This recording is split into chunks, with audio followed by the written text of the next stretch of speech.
Fuck off.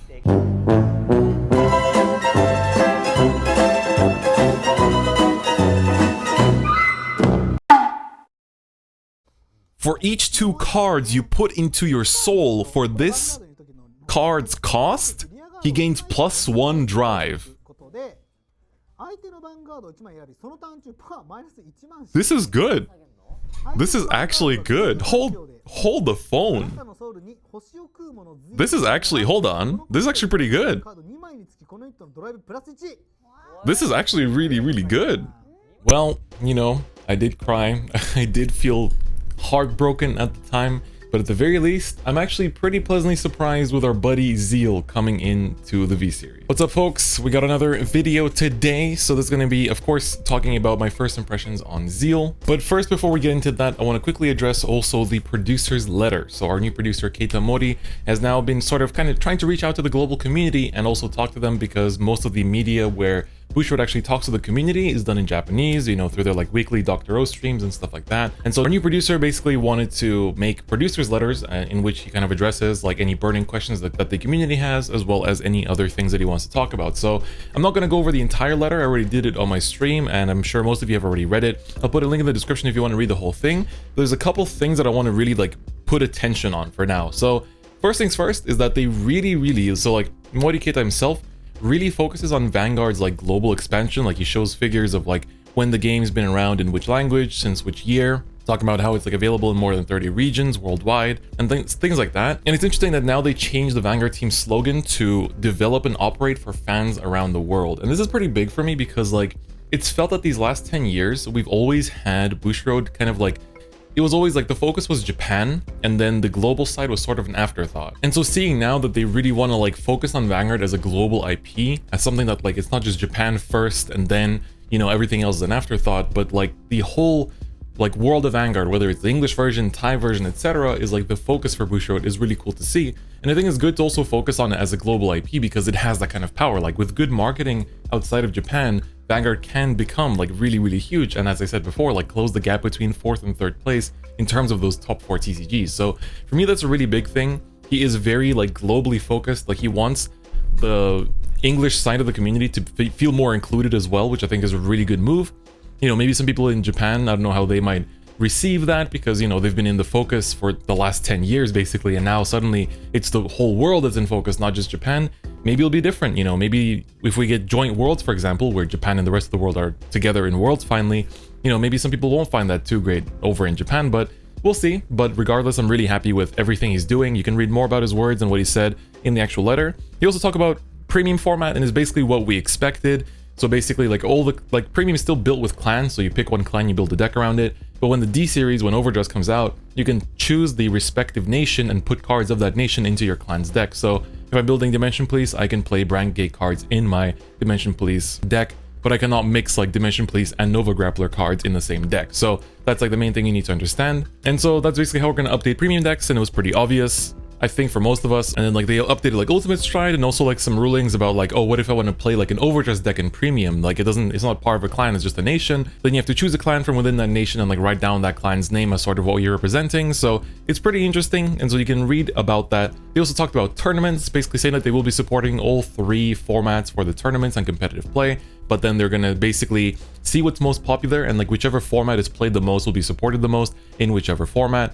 Is sort of more or less what we heard, but they said they're still going to support like all 3 formats, even though he acknowledged, for the first time ever, they've acknowledged that premium is not as popular in Japan as the other formats, whereas in the West it's kind of like it is really still popular, as we've seen lately especially. So yeah, you know, he actually says like we will continue to support the formats that people want to play, and most importantly the formats that people are actually playing. So you know, if for some reason like in like one part of the world, like, or in one region, like, I don't know, like premium or V premium isn't played as much, then maybe there's gonna be more tournaments for the other formats, you know, stuff like that. That sounds like what's gonna be the case, but we don't really know, of course.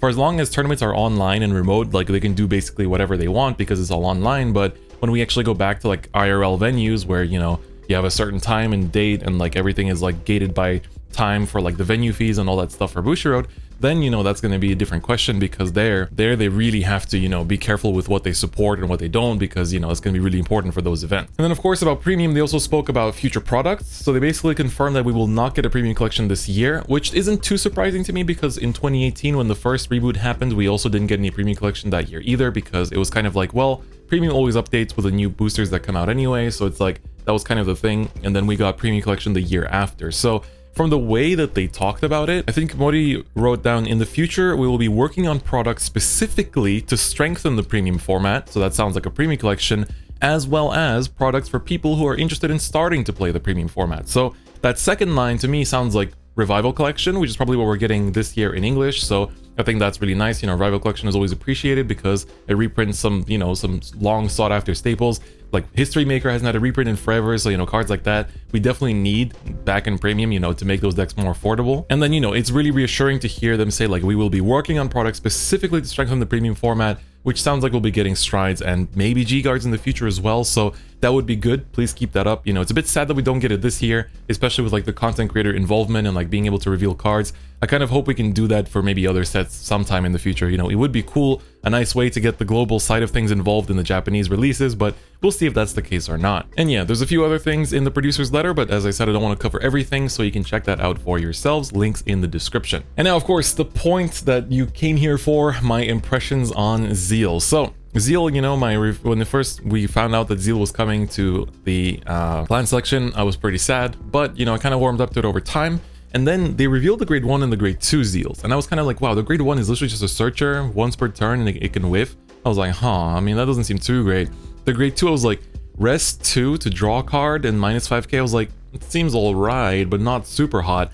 But then they revealed the grade 3. The grade 3 to me was the one where I was like, okay, this is actually really good, because he has a on place from hand. So whether you ride him from hand or call him from hand, you can call the top card of your deck, and then if you rode him, you can minus 5k to your opponent's Vanguard for every gift that they have on their field. So that's actually really huge, because that just like hard counters any gift spam decks, you know, like Valkyrion, like Luard and stuff like that. They just get hard countered by that, which is really, really nice.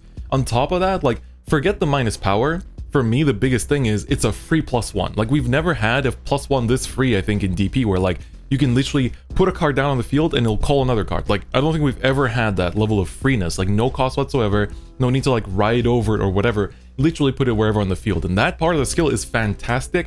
It goes really well with Brad Black, for example, so you can like swing with Brad Black, check top 7, add a grade 3 to hand, ride the Zeal, and then when their Zeal rides, it calls another unit to a circle, so you can like, you know, put that down on another circle. You can, for example, use Brad Black to give 10k to the front where the booster is, and then pull that back, then attack with whatever, and then like call onto that same thing that attacked, and then you have like the booster that got the buff from Brad Black to kind of like swing in with that big power. It's overall really great. And then the second skill for Zeal is pretty interesting. It doesn't mesh as well with Brad Black and Dieliner, but it meshes better with like Great Dayusha, I would say, or like just itself basically, which is essentially you can counterboss 1 and then put one or more rear guards into your soul, and then your opponent's Vanguard loses 10k power for that turn. And if your opponent's Vanguard is grade 3 or higher, if you have the grade 2 Zeal in your soul, then he gets +1 drive for every 2 cards you put into your soul for this effect. Now this is really cool, because you can basically like call the grade 2 Zeal, counterboss 1, rest 2 rears to draw, and then call another one, rest 2 rears to draw, and then use Zeal skill to suck in those 4 resting rear guards, get 2 extra drive checks, so you're swinging for 4 drive. Your opponent has now lost like 10k power from that skill, 5k plus whatever marker basically for the first skill, and the grade 2 Zeal, when you ride over it with any grade 3, they lose another 5k. So the only sad thing is that like that second skill is an act, so it doesn't work with like Brad Black, for example. And also like in premium, the first skill is really great, because you can just like minus 5k or minus 10k on your opponent and then stride like X Gallop or whatever you want really to like just push their face in, and it's really, really cool. So the deck overall I think has 2 build paths. One is you focus on the second skill and like, you know, sucking in rears, like minusing power and actually swinging with the extra drives, or you just focus on the first skill to get that free plus and a little bit of minus power while still running the Zeal engine with the grade 1, the grade 2, and the grade 3. So I personally think the second variant is better, because you can still run Dieliner for that super powerful like going first play of just like 51k, your opponent's at like at 5k power, you know, and like stuff like that. So you just like push their face, and if they don't have a PG, they have to take like 3 damage. It is a force 2 deck as well. And the other build, which is the Zeal focus one, you can just like hard go into Zeal, and then like on turn 4, you can use all those skills. Because you're putting in so many things into your soul, you can run stuff like Die Brave and Die Dragon to like just Soul Blast, Soul Blast, Soul Blast, get 5k, get 5k, and then, you know, with Twin Order and stuff like that, you get to build up power. You hit the 41, usually can hit 36 without anything, and then like if you do like 4 drive checks, check 1 trigger, put it to Vanguard, you can go into Great Dayusha. So basically get to swing with like, you know, you got your 2 rearguard swings, the Zeal swing, and then the Great Dayusha swing, and you get a total of 6 drive checks that turn, so that's actually pretty hot. Otherwise, with the Brad Black build, you get more attacks, like, period, because you can go, like, you go swing rearguard. If you have an active mask, that's even better. Then swing with the Brad Black skill, rides the Zeal calls the top card, and the active mask is now standing. So then you go for 4th attack, 5th attack, 6th attack. So it's really, really nice for that reason, and you're doing minus power when you ride from hand as well. So it's also really nice, and I think that the deck is actually quite good. It doesn't, like, patch up DP's weakness. And the hardest thing for me when deck building at first was like, there are so many different ways you can take this deck. Like, you can run a more like, you can run a Zeal focus with like 4 Platinum Ace and like a bunch of Silbards, where you just like go for those crazy drives, minus your opponent's power, and you just have crits, like force 2s and crits on like every single column, and you just try to beat them down with the 3 attacks, like basically role-playing Angel Feather, you know? Then you can play with Dizoris to get more drive checks. You can do the Dieline or the Brad Black deck and just like basically take out Great Dayusha for this. So like the deck itself is pretty accessible now because Dieliner is pretty cheap from what I've last seen, you know, even though it is a premium staple. And then like Brad Black is also not that expensive from what I know either. So that's a really easy deck to build. I tried the Miracle Beauty a little bit and it felt way too counterblast heavy, so I definitely don't recommend that one because I think you're just counterblasting way too much to do anything there. Even if it's like kind of tempting, where the Brad Black Dieliner one, like Brad Black costs 0 CB for the Superior Ride, and the Superior Call from Zeal costs 0 CB either, so that's like 2 extra attacks for no counterblast, which is also really, really important. So yeah, like this extra reach of being able to like ride the Zeal mid-battle phase thanks to Brad Black and then just call something into like onto a force marker is actually really, really strong. Whether you play Force 1 or Force 2, I think Force 2 is much better because like keep in mind that every minus power, so if you can do minus 10k on your opponent's Vanguard, that's basically like a plus 10k buff to your front row. It's basically like a front trigger on your side. So that is really huge because if you can set up crits on all of your columns, that's going to be really, really nice. The biggest downside of this deck is that it's very reliant on its pieces, so you have to open the grade 1 Zeal because like you have to have the grade 1 Zeal in Soul to use the grade 2 Zeal's ability to draw an extra card, you know, because otherwise you're just resting to rearguards to minus power. That's not that good if you can't draw a card off of it. And then for grade 3 Zeal's ability to actually like get extra drives, you have to have the grade 2 Zeal in there. Like luckily the grade 3 Zeal puts your rearguards into your Soul, so even if you miss the grade 1 and 2 ride, you can still put them into the Soul. But by then it feels like, why would you have used the grade 2 because you couldn't have drawn, so it just feels really bad overall. So it's a way to fix that ride chain, but I really wish it wasn't so piece reliant. Like when I was playtesting the deck, I was just doing like mulligan 5 for the grade 1, mulligan 5 for the grade 1, mulligan 5 for the grade 1, like, you know, because if you can hit the grade 1, you check top 7 to find the grade 2, and then along the way you're gonna like play a Grand Rope or something and just like, you know, find the grade 3, or die Scooper and find the grade 3. So the grade 3 is easier to get into, but it's the grade 1 most importantly, and the grade 2 that's extra important because the grade 2 gives you an early plus as well, right? Because basically like you ride up, you call whatever, 2 any cards basically to your back row, can almost 1 rest them, draw a card. Like that, being able to do that on turn 2 as DP is really, really strong. And so like, yeah, you know, memes aside, I think this deck is really good. I think that Zeal is actually a really welcome addition to DP, and I'm personally really excited to keep testing it. You know, you guys will be seeing a proxy play on the Top Deck Heroes channel, so that'll be game 1 on their side, and then games 2 and 3 will be going up on my side later on next week, so you're gonna have to wait a little bit because I have a bunch of other uploads scheduled already, so you can look forward to that one as well and see how those go. So I even have a little proxy play, a little sort of demo for this deck as well for you guys with the Brad Black Dieliner build, so you guys can check that out as well. I think it's honestly pretty damn good. But yeah, I think that kind of wraps up my thoughts on Zeal. Overall, I'm definitely very excited, and I think that it's a very welcome addition to DP. You know, the last DP boss until we get V Collection later on in the summer, so that's going to be a while away. So for now, we're going to be just focusing on Brandgate stuff, and hopefully we see some good giant robos in there because I'm definitely really excited for that. But we'll see how it goes with the starter deck and the first booster set coming out very soon.